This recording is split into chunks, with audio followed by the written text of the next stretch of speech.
bago natin pakialaman. Ito kasi ano, parang nahulog ito eh. Sige, upo kayo, mami. Yung shoulder ko, hindi pa.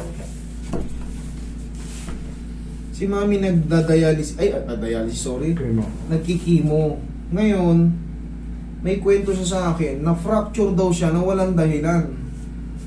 Diyan. Itong buto ko. Pero ngayon, parang healed naman eh. Pero hanggang ngayon, hindi niya pa Dali, rin hawakan ko lang nakakasya. muna. Dito sa shoulder ko, parang, kasi parang nahulog ito. Wala na. Hindi na pwedeng galawin. No? Umor ka na. Ito. Mayroon pa dito. Oo. No? Oo. Oh, Ah. umor ka na. Pero dito parang hulog pa yung shoulder ko eh. Mami, ang nangyari dyan, nabiyak yung ano mo, mami. Nabiyak yung head humerus mo. Ayan, no? Ito, lalim mo. Ah. Noong una nga, nakadaylay na ganun. Opo. Ngayon, nag-heal na, dumikit na. Kaso, hindi po yan pwedeng iangat, hindi pwedeng hatakin, hindi pwedeng ano. Sasakit lang po. Meron siyang brace eh. Kaya lang hindi niya sinod dito ngayon. Mami, mukhang ano, hindi siya pwedeng ano. Sir, haplusin ko na lang ng pagmamahal. Wala siyang babayaran sa akin, pero Hindi ba pwede ano yung Traction? Oo. hindi po.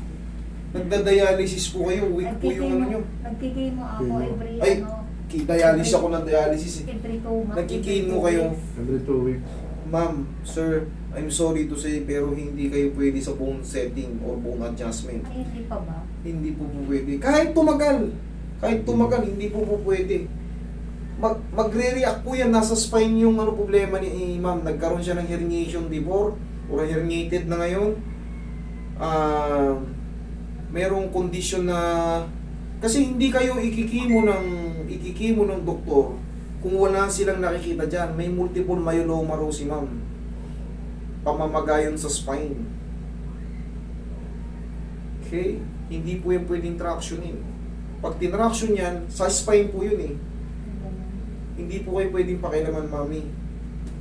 Kasi minsan ginagalaw ko yung nag-exercise ako yung inaano-ano ko yung paa ko. Ayun pang konting pa ako. Haplusin ko na lang ng pagmamahal.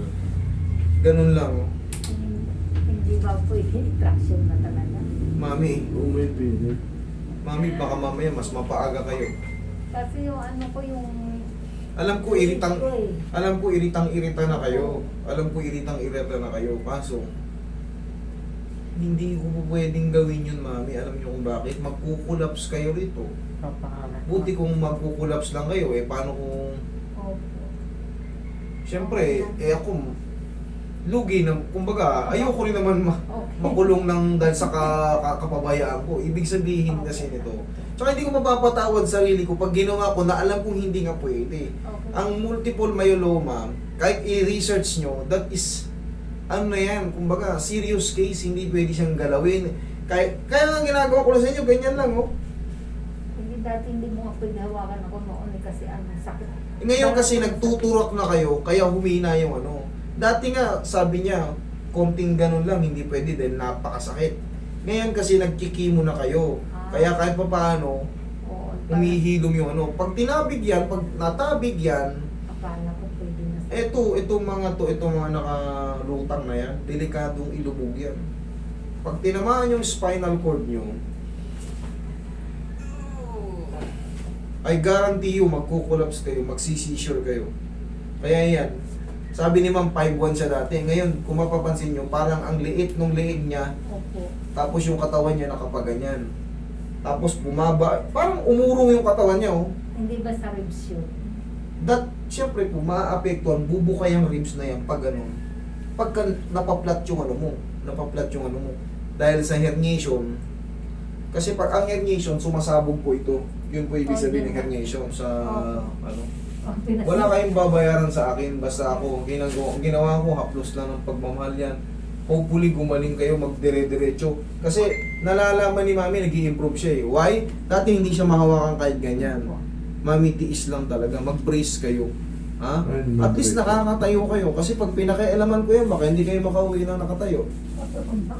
O kaya nga, huwag na natin galawin. Tay, I'm sorry, pero hindi siya para Kasi sa siya akin. lang